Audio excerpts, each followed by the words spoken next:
بسم اللہ الرحمن الرحیم. ویلکم اینڈ السلام علیکم day 8 boys. Health and physical education یعنی صحت و جسمانی تعلیم کے یونٹ نمبر 5 میں آپ کو خوش آمدید کہتے ہیں. تو اسٹوڈنٹس ہم لوگ یونٹ نمبر 5 میں جو تھا ہم لوگوں نے اس میں سیلاب اور اس کی آفات کے بارے میں پڑھا، حفاظتی اقدامات کے بارے میں پڑھا، سیلاب سے پہلے، دوران اور بعد کی حکمت عملی کے بارے میں ہم لوگوں نے پڑھا. اس کے ساتھ ساتھ ہم لوگوں نے جو ہمارا سیکنڈ تھا کہ ہم نے ابتدائی طبی امداد کے جو اصول تھے ان کے بارے میں بھی پڑھا تھا، اور اس کے ساتھ جو آج ہم جو پڑھ رہے ہیں وہ ہم پڑھ رہے ہیں کہ چوٹوں کے جدید طریقہ علاج کے رہنما اصول کون کون سے ہیں. تو یہاں پہ اسٹوڈنٹس کہہ رہے ہیں کہ کھیل کے دوران جب کھلاڑی زخمی ہو جائے تو سب سے پہلے کیا ہو، اس کا سبب معلوم کرنا چاہیے کہ آیا اس کو کس جگہ پہ لگی ہے. پھر اس کے لیے ابتدائی طبی امداد اور طریقہ جو علاج ہے وہ تجویز کیا. پہلے یہ پتہ کرنا ہے کہ اگر گھٹنے میں لگی ہوئی ہے تو کس جگہ پہ لگی ہوئی ہے، تو اس کے مطابق جو ہے اس کی طبی امداد بھی دینی ہے اور علاج بھی تجویز کرنا ہے. اور اس کے ساتھ کیا ہے کہ کھلاڑی کے زخمی ہونے کی صورت میں ڈاکٹر یا فزیو تھراپسٹ کے پاس پہنچنے تک ابتدائی طبی امداد یا فوری علاج خود بھی تجویز کیا جا سکتا ہے. کوچ، اساتذہ اور ماہرین تعلیم جسمانی طبی امداد اور فوری علاج کے رہنما اصولوں سے استفادہ حاصل کر سکتے ہیں. کرواس 1981 کے مطابق 80% جو آپ کے کثرتی ضربیں عضلات اور بافتوں کے زخمی ہونے سے پیدا ہوتی ہیں. اس طرح خون کی چھوٹی نالیاں جو ہوتی ہیں وہ ٹوٹ پھوٹ کا شکار ہو جاتی ہیں، جس سے تیزی کے ساتھ خون نکل کر زخمی حصے میں جمع ہونا شروع ہو جاتا ہے. یہاں کوچ، کھلاڑی اور اساتذہ کا اولین مقصد کیا ہوتا ہے کہ اس خون کو روکنا ہے تاکہ متاثرہ جگہ سویل ہونے سے یعنی سوجن سے بچ جائے اور زیادہ پیچیدگی کا یعنی کمپلیکیشن وہاں پر زیادہ نہ ہو سکے. تو جو اس مقصد کو حاصل کرنے کے لیے کہ ہم لوگ جو ہے اگر ان کو لگ گئی ہے اس کو خون کو روکنا ہے، کیا کرنا ہے اس کے مقصد کے لیے رائزز کا عمل بطور علاج اور ابتدائی طبی امداد کیا جاتا ہے. یعنی ہم رائزز کا کرتے ہیں. تو رائزز کہتے ہیں ابتدائی طبی امداد دینے سے ضرب کی شدت اور تکلیف میں نہ صرف کمی لائی جا سکتی ہے کہ اگر آپ سٹارٹ کے آپ کی فرسٹ ایڈ آپ دے رہے ہیں تو اس سے کیا ہوتا ہے کہ جو ضرب لگی ہوتی ہے، تکلیف ہوتی ہے، اس کی شدت اور تکلیف میں نہ کمی لائی جا سکتی بلکہ اس کو ریکور یعنی اس کو بحال کرنے کے عمل کو بھی تیز کیا جا سکتا ہے. تو اب یہاں پہ بتاتا ہے کہ جو ابتدائی طبی امداد ہوتی ہے، جو آپ کی فرسٹ ایڈ ہوتی ہے، اس کو مدرجہ ذیل 2 طریقوں سے کہتے ہیں اپنانا بہت ضروری ہے. نمبر 1 پہ ہوتا ہے جی رائزز، اور نمبر 2 پہ ہوتا ہے DRABC یا ڈاکٹر ABC.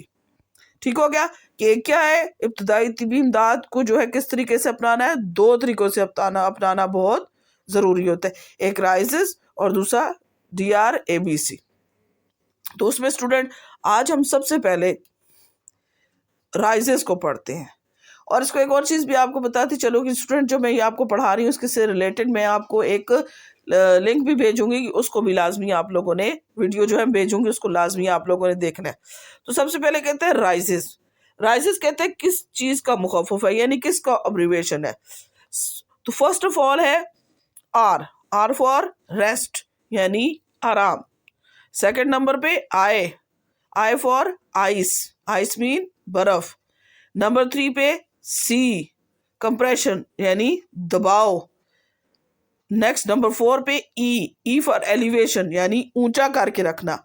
اور ایس فار سپورٹ یعنی سہارا دینا ہے. تو اسٹوڈنٹس یہ تو ہم نے اس کے ابریویشن پڑھے. اب ہم لوگ اسٹوڈنٹس 1 بائی 1 پڑھتے ہیں کہ یہ کیا چیز ہے. آر فار کیا ہے، آئی فار کیا ہے، سی فار کیا ہے، ای فار کیا ہے اور ایس فار کیا ہے.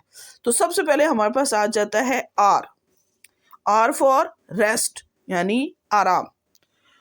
تو آرام میں کہتے ہیں چوٹ لگنے کے بعد کہ جب چوٹ لگ جاتی کھلاڑی کو تو اس کو کیا کہا جاتا ہے کہ اسے آرام کا مشورہ دیا جاتا ہے کہ جب بھی آپ کو چوٹ لگے یا کسی کو بھی چوٹ لگتی ہے تو سب سے پہلے کیا کہتے ہیں، آپ تم آرام کرو. اگر آپ ورنہ معمولی چوٹ یعنی اگر آپ نے آرام نہیں کیا تو اگر آپ کو معمولی چوٹ بھی لگی ہے تو اس میں کمپلیکیشن پیدا ہو سکتی ہیں. اور بعض چوٹیں ایسی ہوتی ہیں اسٹوڈنٹس جو صرف متاثرہ حصے کو آرام دینے یعنی آرام کرنے سے ہی کچھ چوٹیں ایسی ہوتی ہیں جو ٹھیک ہو سکتی ہیں. لیکن یہ ہوتا ہے کہ چوٹ جب لگ جائے اس کے لیے آرام اس کے بعد بہت ضروری ہے، نہیں تو بہت سی کمپلیکیشن پیدا ہو سکتی ہیں. نیکسٹ آ جاتا ہے آئی فار آئس یعنی برف. تو جب لگ جائے چوٹ، یعنی کھلاڑی کو اگر ضرب لگ گئی ہے، چوٹ لگ گئی ہے، تو اس کے بعد کیا کہتا ہے برف کی برودت، یعنی جس کو آپ کہتے ہیں نا ٹکور، کہ اس کو سہلانا چاہیے برف کو. لیکن برف کا ایک چیز آپ کو یہ بھی بتاؤں کہ برف جب آپ اس کو براہ راست جسم پر آپ نے نہیں رکھنی، بلکہ اس کو کیا کرنا ہے، آپ نے کسی تھیلی یا تولیے میں لپیٹ کر آپ نے متاثرہ جگہ پر اس کو رکھنا ہے. جی اوکے اسٹوڈینٹس، تو پھر تھرڈ نمبر پہ ہمارے پاس آ جاتا ہے جی کمپریشن یعنی دباؤ. کہ چوٹ لگنے سے جو متاثرہ جگہ آتا ہے اس پہ ورم پیدا ہو جاتا ہے، یعنی وہ سویل ہو جاتی ہے.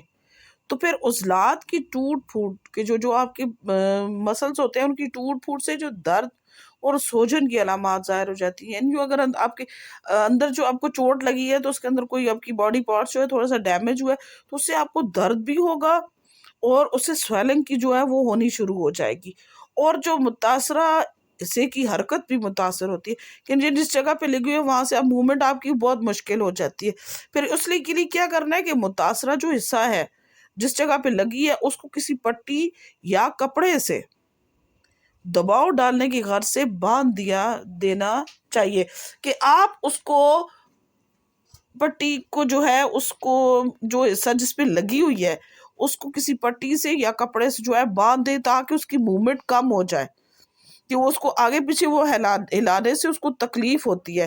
تو پھر اس کے لیے کیا ہو کہ اس چیز کو کم کیا جائے، تو اس کے لیے جو ہے وہ کمپریشن یعنی دباؤ کا لفظ یوز ہوتا ہے. اس کے بعد نیکسٹ آ جاتا ہے متاثرہ عضو کو اونچا رکھنا یعنی ایلیویشنز. اونچا درد کو کم کرنے کے لیے کہتے ہیں کشش ثقل کی بڑی اہمیت ہوتی ہے، گریوٹی کی بہت زیادہ امپورٹنس ہوتی ہے درد کو کم کرنے کے لیے. تو کہتے ہیں متاثرہ حصے کو نیچے کرنے سے، کہ اگر آپ کے ہاتھ پہ فار ایگزامپل لگی ہے تو آپ اس کو نیچے کرنے سے آپ اس کو کریں گے تو آپ کو تکلیف بھی ہوگی اور درد بڑھ جاتا ہے.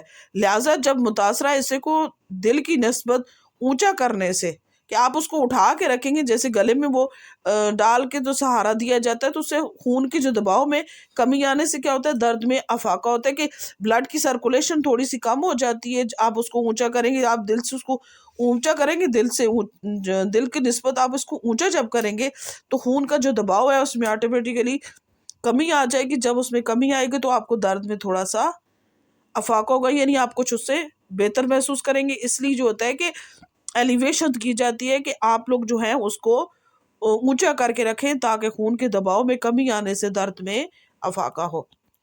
Now next one is support. Support کا مطلب ہوتا ہے سہارا. متاثرہ حصے کو مزید حرکت دینے سے خون بہنے کا خدشہ ہوتا ہے، کہ آپ اس کو جتنی موومنٹ کریں گے تو اگر زخم آپ کا ہے تو آپ اس کو جتنا بھی آگے پیچھے دائیں بائیں کریں گے تو اس سے مزید جو بلڈ ہے وہ نکلے گا. تو لہٰذا اس کے لیے ضروری ہے کہ چوٹ والی جگہ کو باندھ دیا جائے اور اس باندھ کر سپورٹ مہیا کی جائے، کہ وہ جہاں پہ لگی ہوئی ہے اس کو باندھ دینا چاہیے. تو یہ تو اسٹوڈنٹس آج کا تھا ہمارا رائزز کا، یعنی ہم نے اس میں پڑھا آر فار ریسٹ، کہ کس طرح سے چوٹ لگے تو ریسٹ ہونا چاہیے. آئس، پھر جو دوسرے نمبر پہ آئی فار آئس، یعنی جب اگر آپ کو کوئی ورم ہو گیا ہے تو کوئی سویلنگ ہو گئی ہے تو آپ نے اس کے اوپر برف کی ٹکور کرنی ہے، اس کی برودت کرنی ہے، یعنی اور ڈائریکٹ آپ نے برف اس پہ نہیں لگانی بلکہ آپ نے اسے کسی پٹی یا تولیے میں لپیٹ کر اس کی مدد سے آپ نے اس کی برودت دینی ہے. تھرڈ پہ کہتے ہیں دباؤ ہے، تو compression, R C for compression یعنی دباؤ. اگر دباؤ ہے متاثرہ جگہ پر ورم ہو گیا ہے تو وہ نظر آ رہا ہے درد اور سوجن کی، تو آپ نے اس کو کسی پٹی یا کپڑے سے اس دباؤ ڈالنے کی غرض سے اس کو باندھ دینا ہے. ٹھیک ہے. نیکسٹ ہے ایلیویشن یعنی متاثرہ جو اونچا کرنا، کہ دیکھیں اگر اس کا بلڈ درد زیادہ ہو رہا ہے تو پھر آپ نیچے جتنا اس کو لٹکائیں گے اس میں درد آپ کو زیادہ ہوگا. لیکن اگر آپ نے دل کی جو آپ کا دل ہے اس سے آپ لوگ اس کی نسبت اس کو اونچا کر کے جب ہاتھ کو رکھیں گے تو پھر کیا ہوگا کہ اس سے آپ کے جو بلڈ سرکولیشن ہے اس میں کمی آئے گی، جس سے درد میں افاقہ ہوگا، اور اس کے ساتھ جو ہے کہ لاسٹ میں سپورٹ، ایز فار سپورٹ سہارا کے اگر خون اگر کسی کو چوٹ لگ گئی ہے تو آپ اس ادھر ادھر کرنے سے خون بہنے کا خدشہ ہوتا ہے، لہٰذا ضروری ہے کہ چوٹ والی جگہ کو باندھ دیا جائے، باندھ کر اسے سپورٹ مہیا کی جائے۔ تو سٹوڈنٹس، آج کا جو یہ ہمارا ٹاپک تھا یہ تو تھا ابتدائی طبی امداد کے اصولوں میں سے ایک پہ، رائزز پہ۔ تو سٹوڈنٹس، آج آپ نے اس کو سمجھ لیا ہوگا، اور آپ کو اس کی سمجھ بھی اچھے طریقے سے آ گئی ہوگی۔ تو سٹوڈنٹس، اس سے ریلیٹڈ میں آپ کو ویڈیوز بھی بھیجوں گی، وہ بھی آپ لوگوں نے کرنی ہے، اور جو کل آپ کو ای اسیسمنٹ آئے گی اس کو آپ نے ہر صورت میں سالو کرنا ہے، اور اے پارٹ سالو کر کے آپ نے ادھر سبمٹ کروانا، اور بی اور سی پارٹ آپ نے مجھے منڈے کو ہر صورت میں آ کے جمع کروانا ہے۔ اپنا خیال رکھیے گا۔